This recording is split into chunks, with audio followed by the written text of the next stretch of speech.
There when I was a little boy sitting on my mama's knee. Hello, welcome to Going Deeper.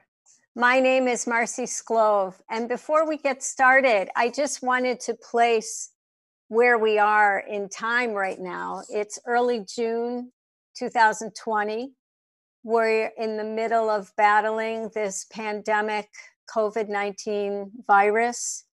I looked up the numbers this morning. We're up to 2 million cases in the US and 6.8 million cases worldwide.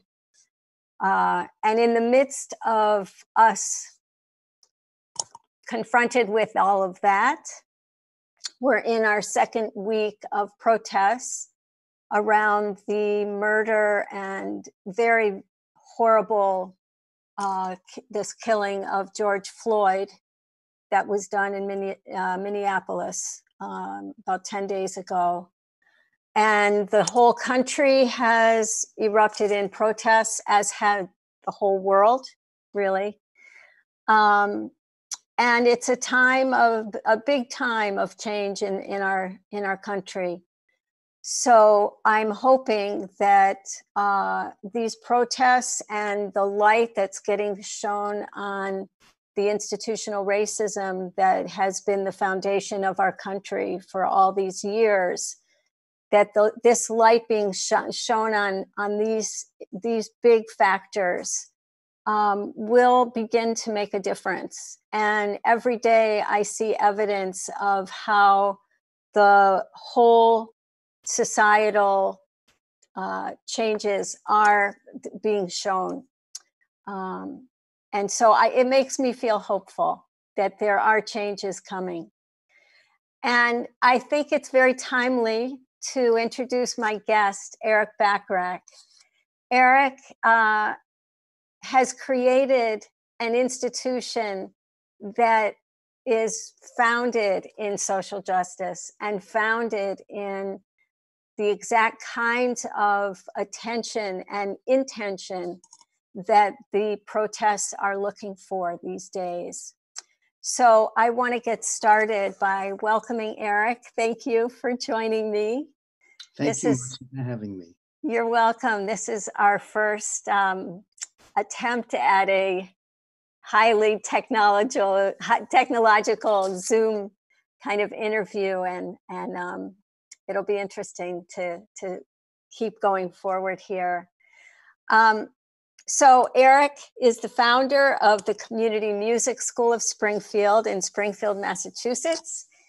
He founded this school in 1983 and was executive director for 27 years. So we will be hearing about Eric's life and his work, and we'll get started. So Eric, the way I like to often start these interviews is to ask you what in your early life kind of set the stage and informed your work, your path as you became an adult and moving into, the work that you've done in the school. And it's a question you can take in many directions. Yes. Well, thank you, Marcie. Thanks so much for having me and being interested in a great school like this, like CMSS. I've often thought we don't really change a lot from the time we're young, early adolescence, and as we mature as people and evolve as people after that. But I think we're kind of not only hardwired, but our senses and our sentiments, our ethos, our ethics are often hardwired. And mine were my interests were always,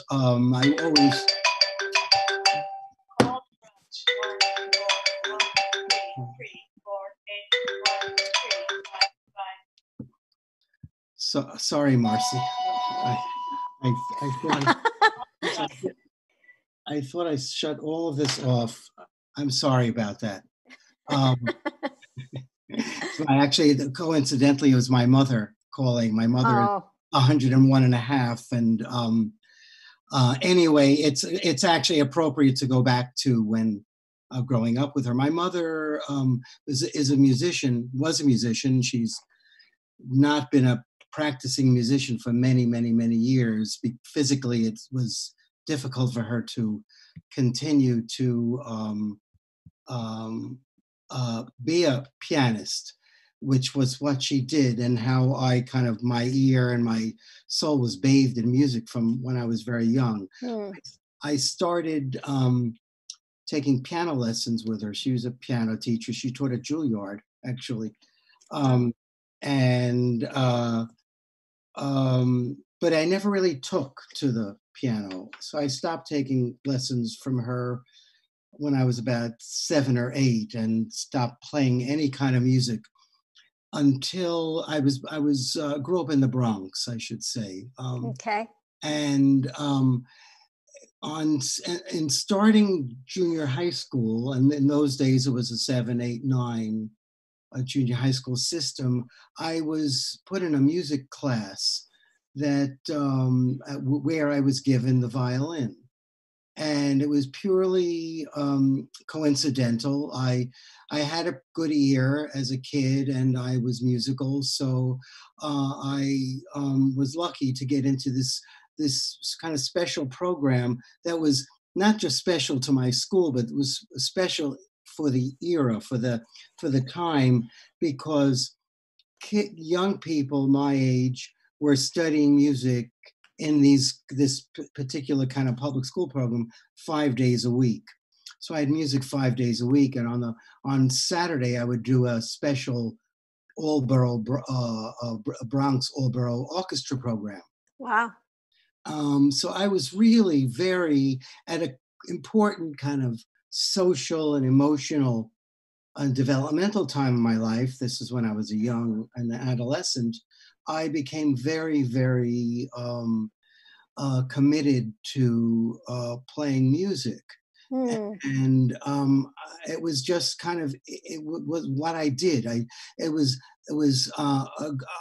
lucky enough to have parents who could afford to give me private violin lessons, which I started in 8th grade.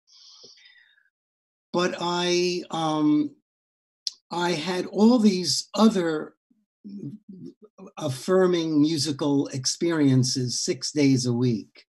And that was kind of very formative for me. By the time I got into 9th grade, I auditioned for the High School of Music and Art, which is called LaGuardia High School now.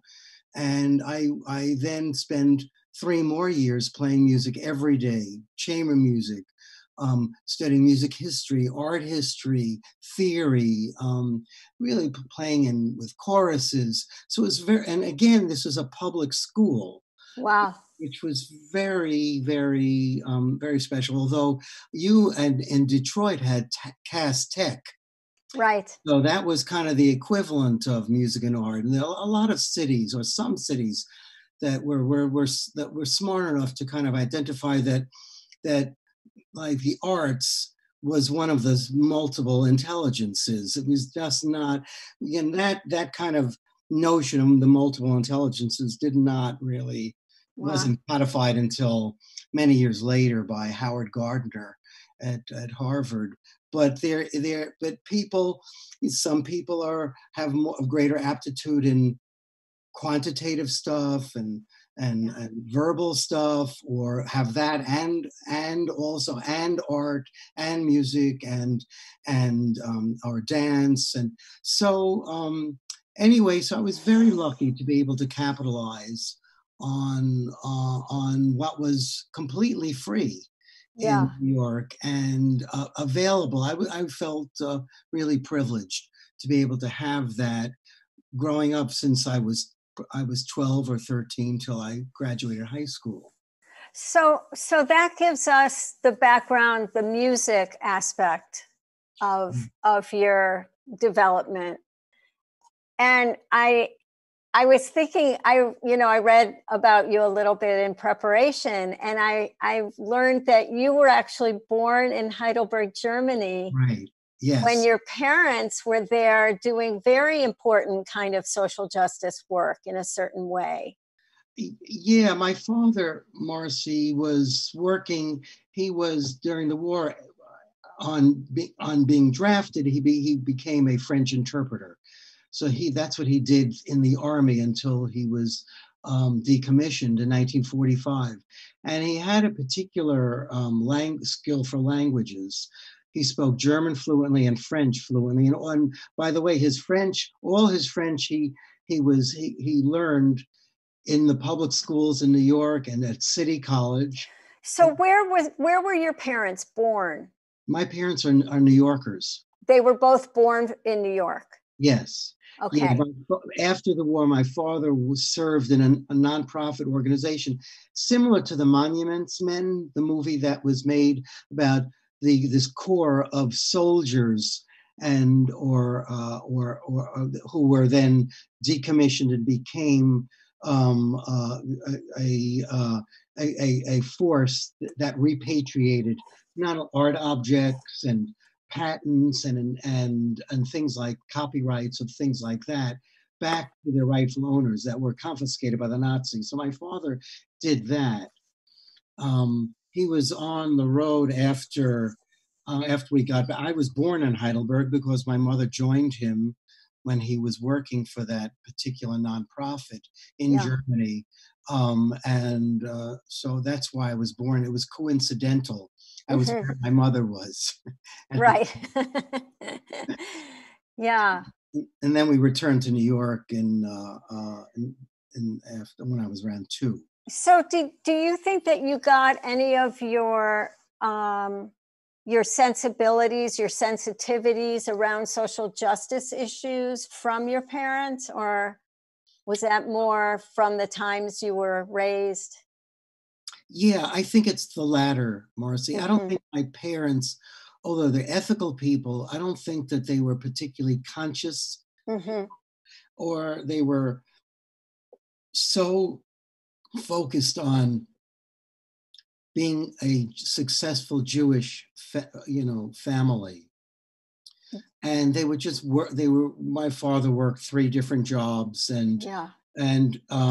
but it was actually the effect of being at this very progressive high school, music and art, and then being catapulted into the 60s I graduated in 1966. So then I went to college, and then this was in the height of the civil rights movement, the anti-war movement. And it was in college. I had actually stopped playing the violin and was just consumed by the times and the intensity of the culture, the era, the sense of the whole being in the middle of felt like I was in the cauldron where the Black nationalist movement, the Black power movement, the Puerto Rican power movement, Gray Panthers, the women's movement.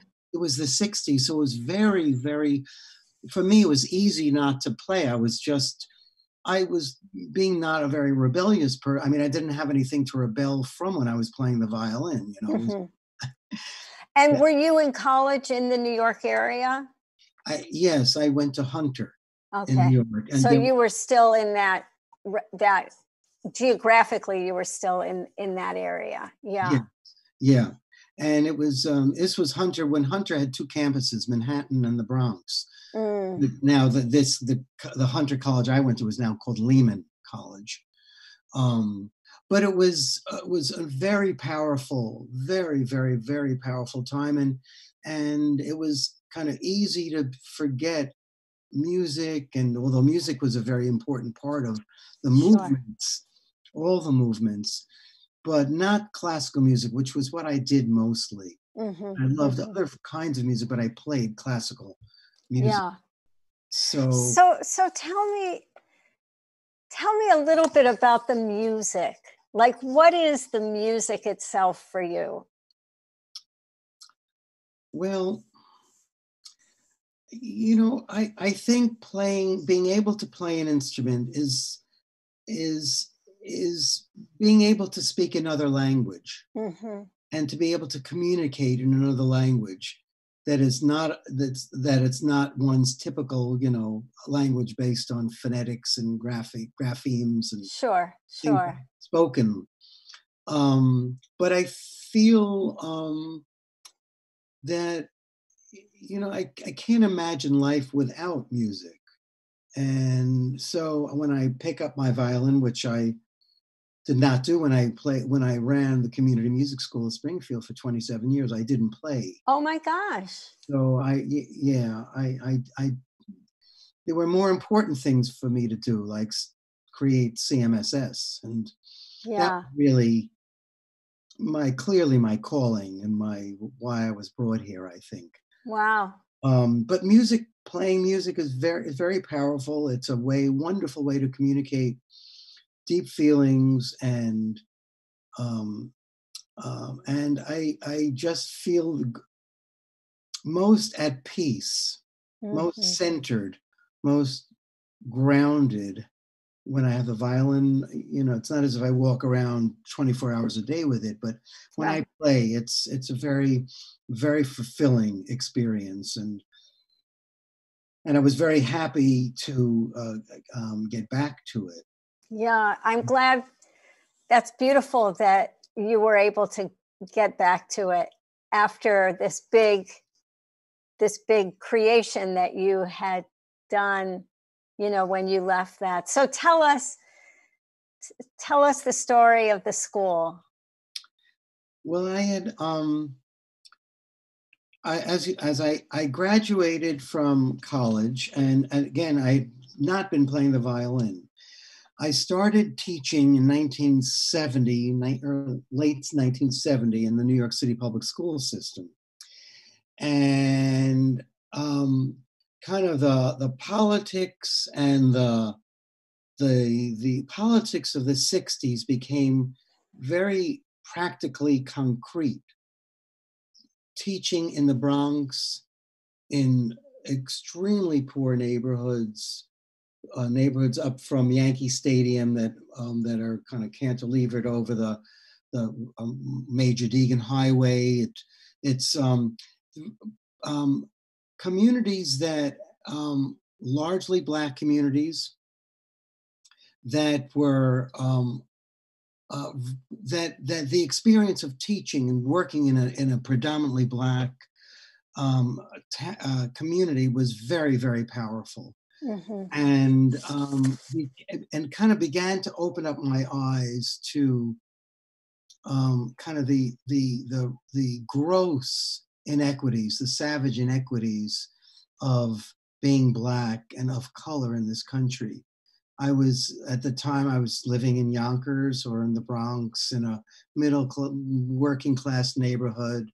But I began to really understand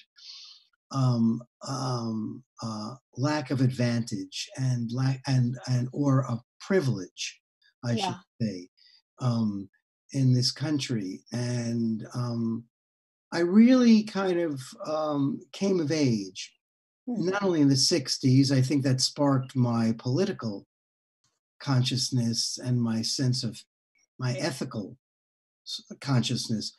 And then working in poor neighborhoods really kind of gave me a very personal Mm. um, kind of experience. Sure. And we're in teaching fourth, fifth, and third, fourth, and fifth grades, and during Oh, and then I actually worked in the same all borough program that I played in as a kid. I worked in, but in the Manhattan borough program at the same time. So I was beginning to kind of understand my privilege and understand that the world was a very unfair world, and all the public schools also reflected it. The public schools in poor neighborhoods were less good yes. than the privileged schools in much better neighborhoods on the Upper West Side, or in wealthy neighborhoods in Manhattan. So I began to uh, kind of my antennas started really twiddling at the time. I had deep friendships with some very, very progressive public school educators. And also, at the time, Renee and I, my wife, Renee, had a mentor, Suzanne, who was a very powerful mentor who was in the truest sense of the word, a revolutionary, and whose life was guided by revolutionary politics, and who was incredibly influential in my life, and certainly Renee's, to the importance of struggling for equality on every level. So anyway, you also at some point had mentioned an association you had with Ruth Kemper.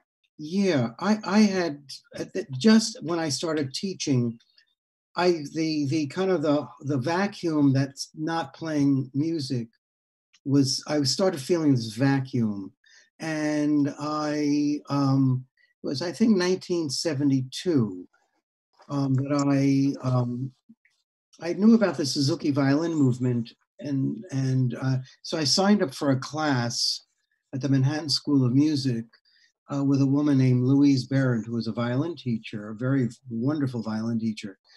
The class never went, but I ended up playing for Louise, because I was interested in beginning to get back to the violin. I was starting to, there was something, the itch was beginning to really need scratching. Mm-hmm. So I found that playing, that I wanted to start playing again. This was almost 5 or 6 years after I last played. So I was looking for a teacher. Louise, as I said, couldn't take me, but she told me about a woman named Ruth Kemper who she was at that time retiring from the Turtle Bay Music School, which is a community music school started in 1924 in Manhattan. Wow. Manhattan. And I called her, and Ruth took me on as a student. She didn't have many students. She was mostly an administrator at the time. And I began studying with her, and I kind of rebuilt my technique, and interesting. I really wanted to be a jazz violinist at that moment in my career, my life, and I had my hero was Jean-Luc Ponty, who was playing at the time with Frank Zappa, and I really wanted to learn enough violin to play jazz very well, or naturally. But I had to rebuild my violin technique. But part of the way into it, I took a leave from the public schools in New York and studied at Berkeley in Boston.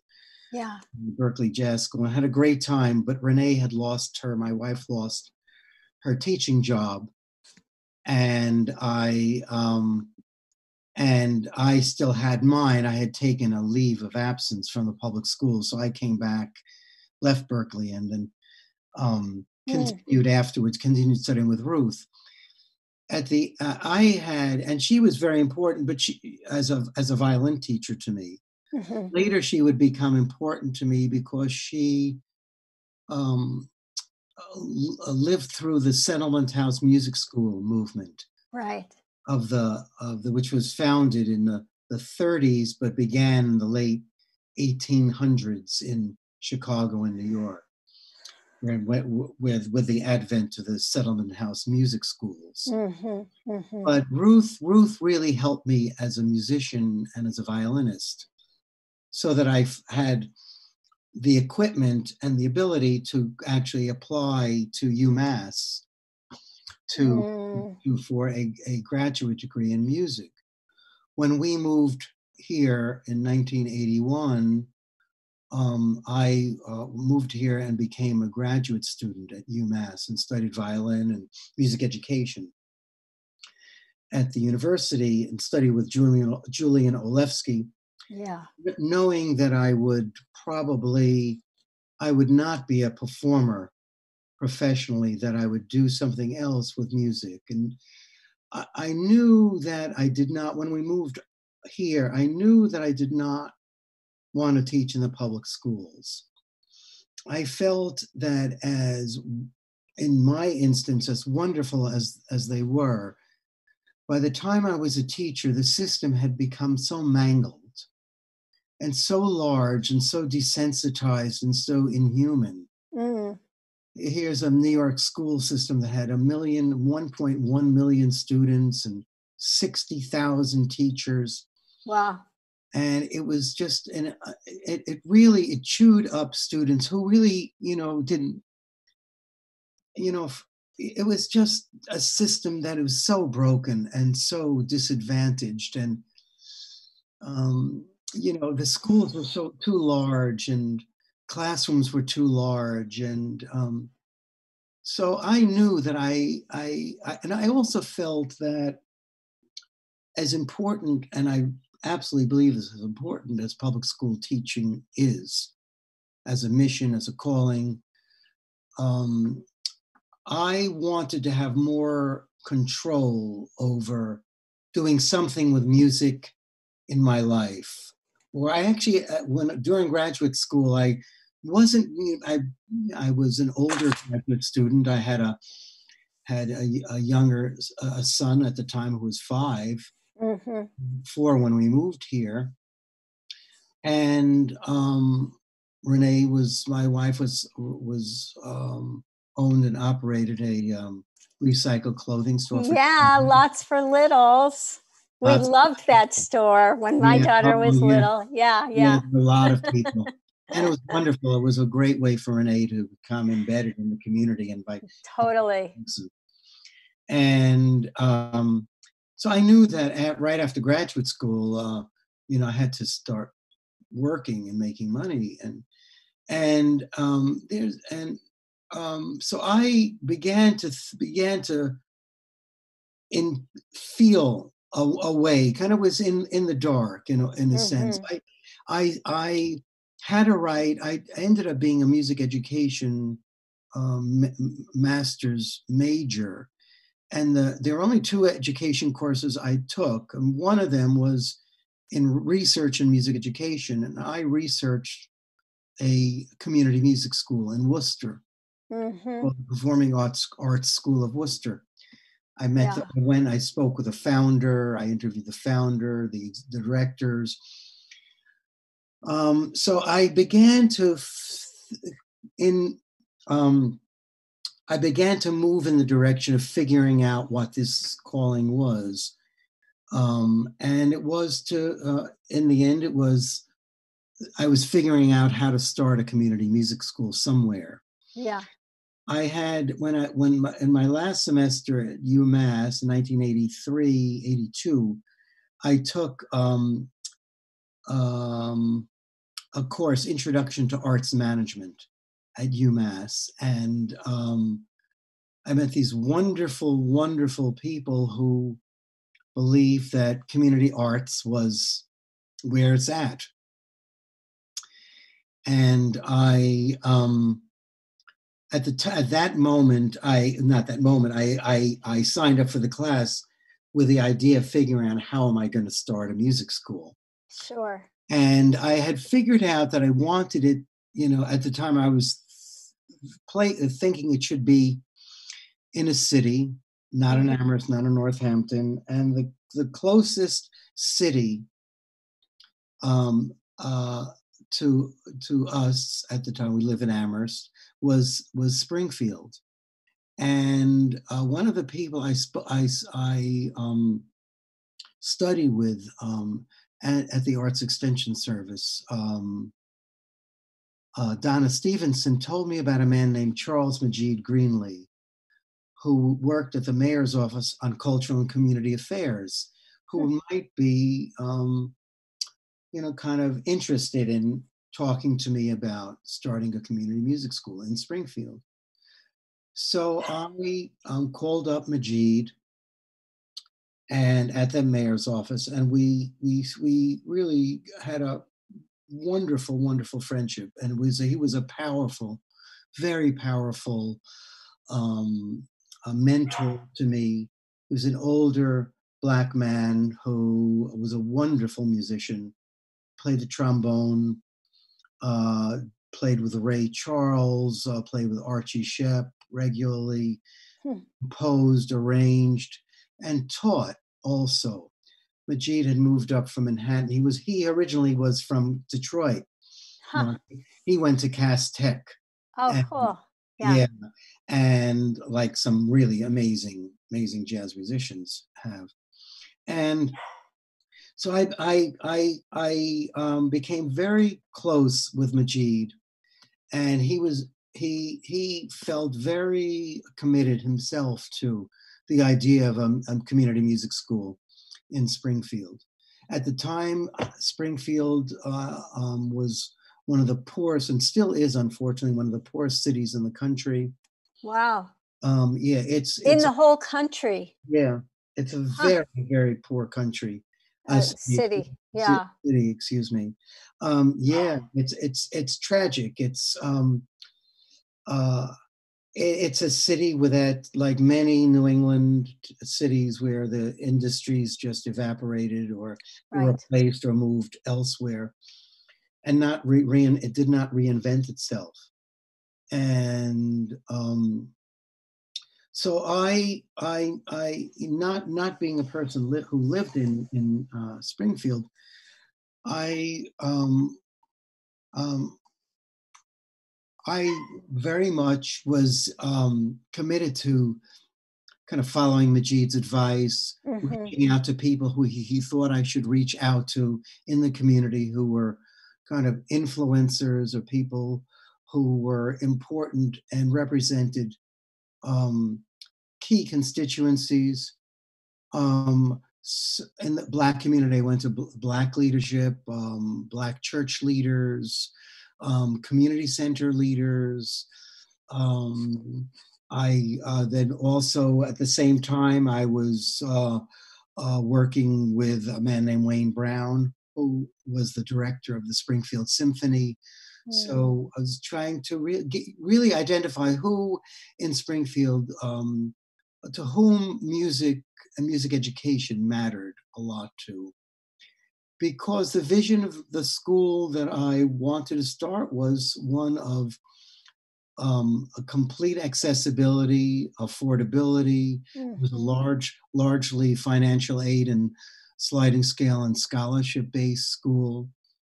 So that kind of it from the very beginning was always focused on access and eliminating barriers. And I think that's what appealed to Majid.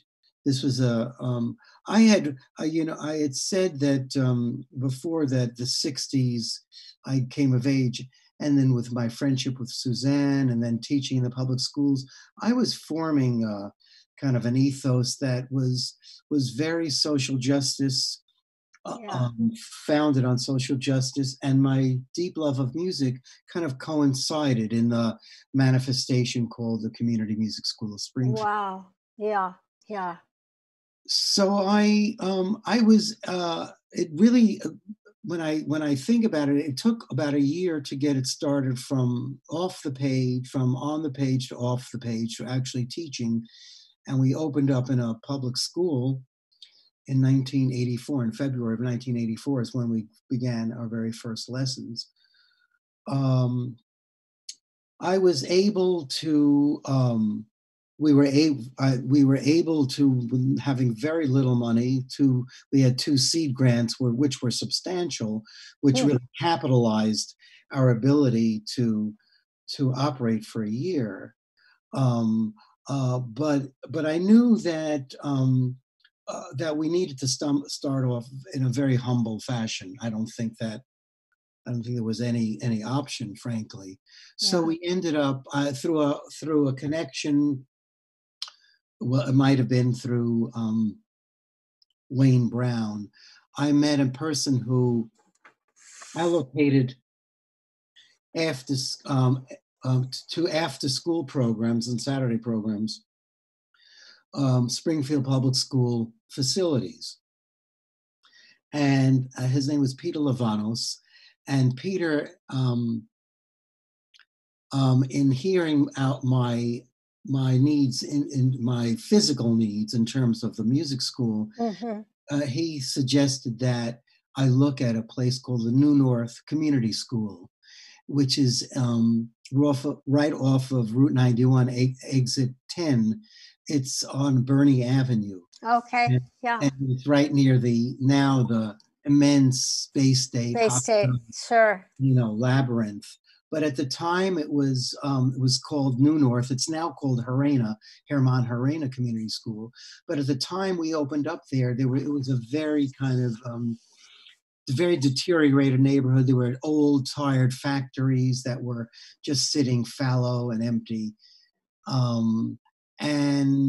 But it had a suite of practice studios that we ended up taking over at 3:00 every day and on Saturdays. And it had an auditorium that we rolled out, a piano that we raised money to buy for student recitals. And my office was at the lowest level. It's kind of from an engineering standpoint, and a very interesting quote unquote building. It probably never should have been built there because it's very close. It's in between Route 91 and the railroad tracks and the Connecticut River.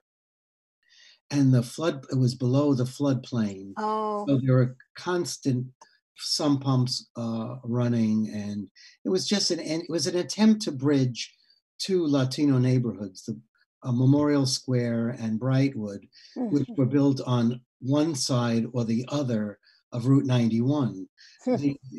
Another kind of,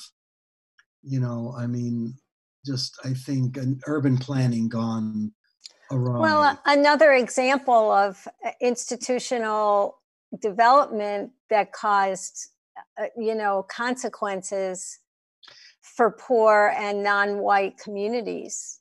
Absolutely. And in order to connect the neighborhoods, there was a tunnel that connected the Main Street side, which was east of the highway and the railroad tracks, and the Plainfield Street side, which was west. So it was very eerie. It was always called a sick building, and for us, it was a wonderful jumping off point. And that's where the flood happened, right? Yes, it was really the flood that we were there for almost 11 years, and its affordability became very comfortable. And its affordability allowed us to put a tremendous amount of resources, of money into scholarship programs, wow, and programs. So we were running really kind of special, completely free jazz programs that had guest artists like Dr. Horace Boyer and Dr. Phillips and Archie Shep and Avery Sharp. Avery's children actually were in this program. It was really a wonder. It was typical of our desire to try to figure out how we can be most culturally relevant to communities that had different cultural reference points, cultural frames of reference. We were, even though we were in a Latino neighborhood, the percentage of Latinos coming to the CMSS was small. So we began to really try to figure out what was a point of entry. And so we wrote grants. We got a Cuatro program going. This is the Puerto Rican Cuatro. We had William Cumpiano build us 10 or so Cuatros, and we had a wonderful Cuatro teacher. And these were kind of emblems of our desire to increase our cultural relevance. Well, it sounds too that in doing that, you got your advice and your consultation from people within those communities themselves. Absolutely. Both musicians and other leaders in the communities, etc., that you weren't trying to come in from outside and impose something. You were growing it from within. Yeah, I remember when before we opened up, I went to meet a woman named Barbara Rivera, who was the president of the New North Citizens Council. She was it was a community development corporation, a very strong community leader. And Barbara said to me, you know, Eric, that's very nice about what I'm reading about the music school, but my community doesn't want it if it's going to be here for 6 months and then you're going to fly off to some other neighborhood and other better location. And in fact, we were very committed to being in the neighborhood. As I said before, we ended up getting very comfortable because we could afford the location. We were subsidized by the public schools in the city in order to stay in that location. But the flood forced us. So I was getting pushed by teachers who were in any school. The backbone of any school is its faculty. And the teachers were becoming really dissatisfied. These are very rugged, kind of close to the ground music studios, 6 by 8 studios, 7 by 10. And one of our drum teachers from the very beginning, Billy Arnold, who was a great player and a wonderful human being and musician, was teaching. He had a drum studio of probably 70 square feet with 2 drum sets. And these were windowless, airless studios. So I understood. I mean, it was easy. I was not in any better situation in my office underground either, but I was able to get up and move and, you know, go out. Sure. But these were punishing conditions. And but I had no choice. I was, as I said, reluctant to move, but the flood in September of 1994 forced the question, and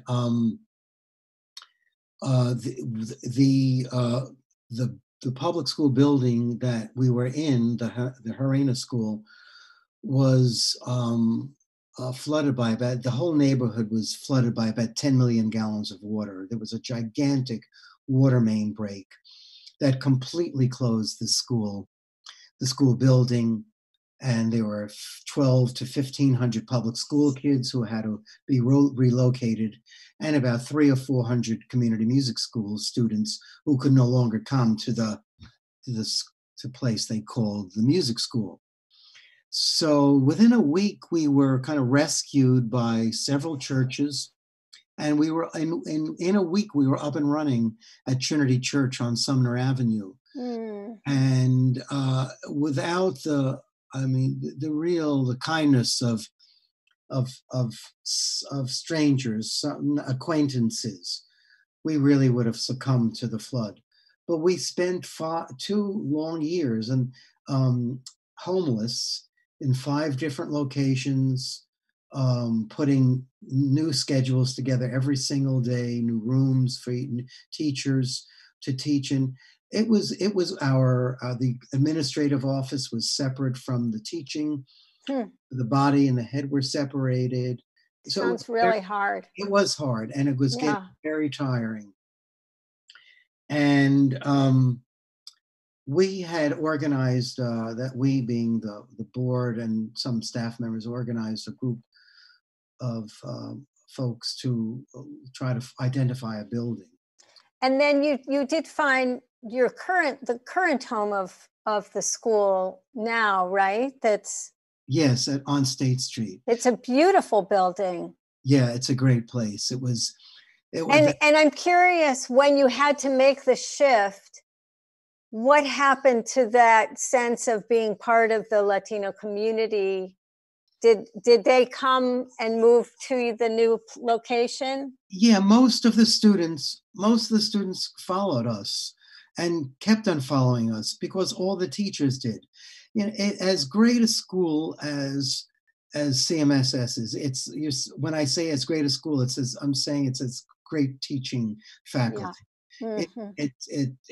And because they could sign up, they can hear the greatest things about CMSS and come in and meet me or whoever and like me, and then get assigned to whoever, Mary Ellen Miller or Jeanette Garib or Boris Kogan or whatever, Billy Arnold.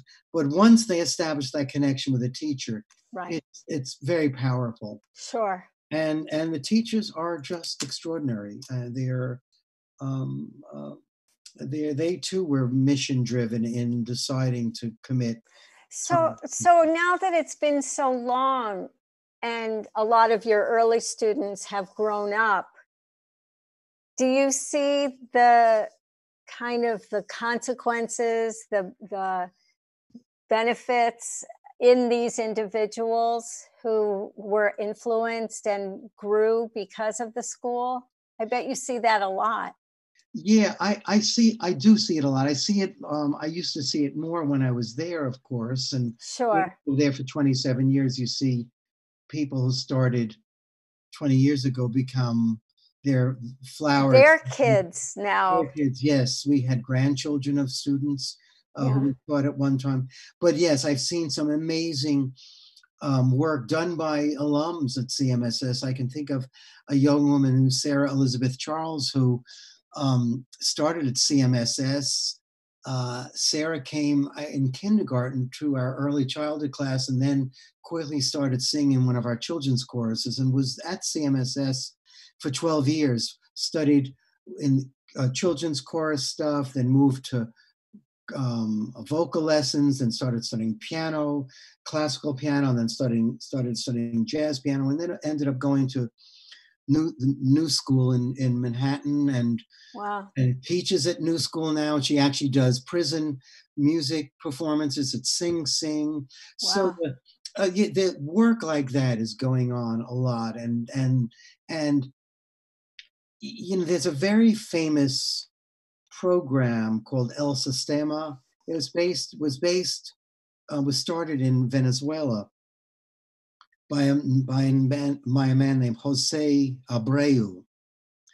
And it was a completely free after school program, almost a total immersion in music, and went into the poorest of poor neighborhoods, the poorest of poor favelas, and gave kids the only thing that they had at the time was an instrument. These kids many kids couldn't afford basketballs, but they had music and they had this amazing program. And I don't know whether you've heard of the conductor, Gustavo Dudamel. He's the conductor of the Los Angeles Philharmonic. He's a very famous conductor, and he's opened up kind of classical music in the most democratic of ways in LA, which is where he is now. And he was a graduate of El Sistema program. And I remember Abreu talked about that he's not trying to create musicians, he's just trying to create better people. Mm-hmm. That really is, I think, the story of CMSS, that through the community, the community that we created there, really wonderful people came together and forged these wonderful relationships and continued to grow as wonderful people, right, doing really lovely things. So that's beautiful. It also sort of reminds me what you said about your own life and your own development through music, and what that was your grounding, that was your centering, from which you could blossom in other ways. Yeah. No, music has always been kind of one of my real important perspectives. Mm-hmm. And I mean, going to music and art was a very very progressive high school, public high school that had political movements. There were demonstrations often in the high school, on the street in front of the high school. And at the same time, I played in ensembles with people who would end up singing at the Metropolitan Opera, or playing the Juilliard String Quartet, or the Emerson Quartet, or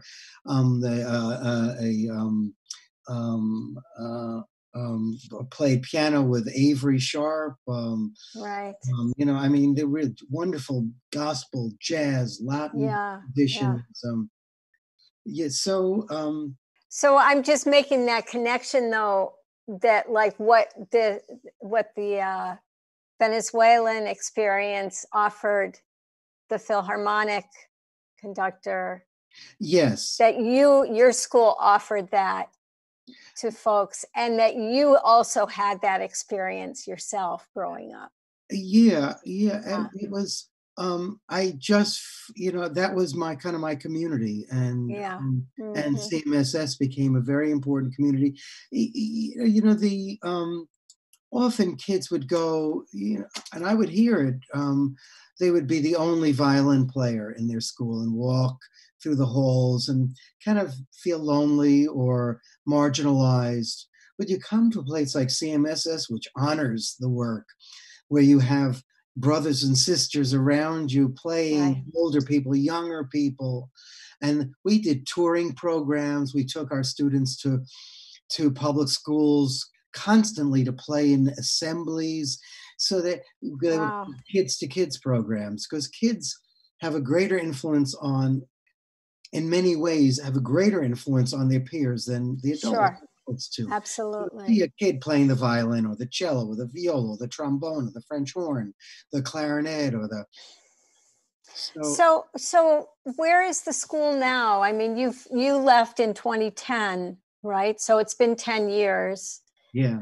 And it's still going strong. They have beautiful building.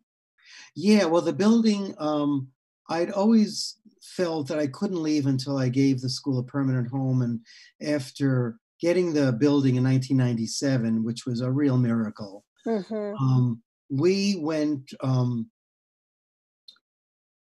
our costs of running a music school up until we moved into the bank building was about $2,500 a year. Yeah, wow. When we moved into the old Shawmut Bank building in 1997, our costs increased by 50. Oh my gosh. So that 1 week, every week cost us $2,500. So our level of exposure was raised on a quantum level. The day I opened up, January 2nd, 1997, I received a call from a lawyer, Ron Weiss, who said that Eric, Mildred Clark died, and we knew that we were in her will. And she died on the Friday before we opened, and she left us $391,000. Oh my gosh. So the day we opened was the day Oh, wow. So it gave us enough money to breathe and to really get used to the space, afford the space, and then figure out how we can make a bank building into a music school. One of my board members, who was a banker and bank president, and came in one night to see his grandson in an early childhood class. And he stopped up in my office and said, "Eric, can I see my very first banking office in my career as a banker, and which was in this building?" So I opened up the door to him, I showed him around, and he came out and said, "Eric, eighth notes are so much better than 90-day notes. The eighth note, the musical eighth note, is so much better than a 90-day note." I mean, my gosh. Taking a bank and liberating it and turning it into a music school was a wonderful thing, I think. And wow. so the school is doing fabulously now. It has a real extensive array of large public school programs in and Holyoke. And that was one area that we did not develop. We had started a preschool of the arts. I created a preschool of the arts for 3, 4, and 5-year-olds, and a wonderful performance space, and certainly a wonderful community music school. But our partnerships with the public schools did not really take off until several years after I left, and now they're robust. So, Eric, we have like about 4 or 5 minutes left, and I just wanted to tie in, you know, how I started the show with where we are right now with COVID and with the protests. And I'm thinking about the school and how, you know, how is the school coping with quarantining, and is it still able to function as a support and a community for these young people who might be in some ways more affected by the virus? Absolutely. You know, as we're finding that people of color have more cases of the virus, and also, of course, about the protests and all of that. In the last few minutes, do you want to kind of try and tie that together, bring it to the present? Yeah. I always felt that teachers, our teachers, music teachers, were soul doctors. And that was kind of, that really, they helped us release our songs, which was very powerful work, undervalued by our society, but nonetheless extremely powerful. So I think our soul doctors are doing telemedicine. Fantastic. So from what I hear, a lot of our teachers, my former teachers, colleagues, are keeping the work going, through the way that many of us are keeping our lives going. But CMSS was founded on with such righteousness and integrity, I think. And I think that I know that it has paid its dues and will continue to pay its dues, but has always kept on keeping on, as Max Roach once said to me. That it because it is so certain about the rightness, the correctness of its work, that life is so diminished without art and music and beauty, literature, dance, theater. It really is diminished, and it could disappear without CMSS. So CMSS has a very strong sense of destiny. And so I think that it will endure, absolutely. Every director, there's a school in Philadelphia, the Settlement Music School, which is, 112 years old, has had 5 directors and 100. Oh my gosh. Yeah. So CMSS in almost 40 years has had 2 directors. Wow.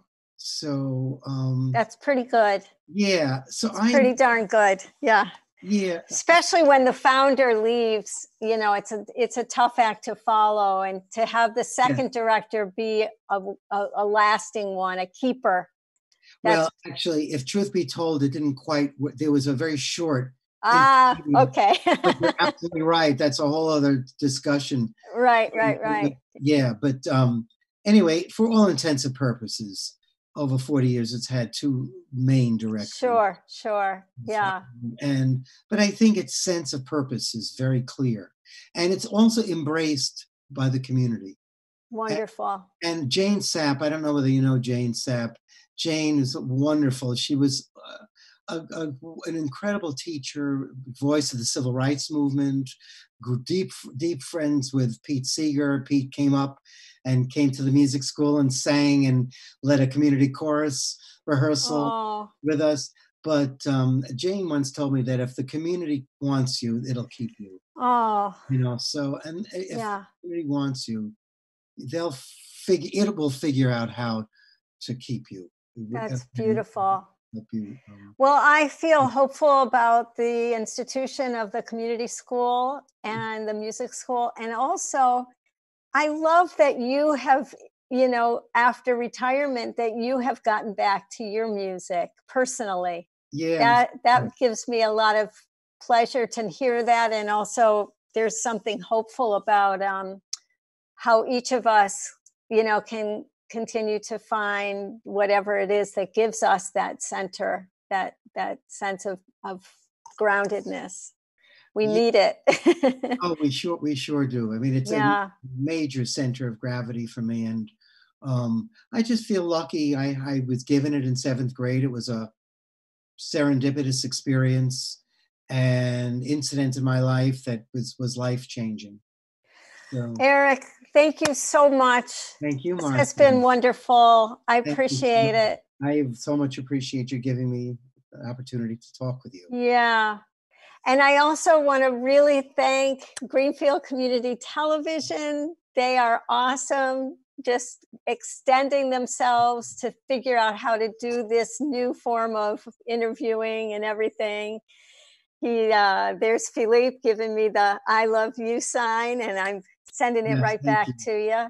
Thank you. Also, I just want to share that if folks want to see other of my shows, you can do that through Greenfield Community TV or marciesclove.com. And there's also podcasts now that you can sign up for through iTunes or wherever you get your podcasts. So thank you so much to Eric, to GCTV, and see you next time on Going Deeper. Thank you, Marcie.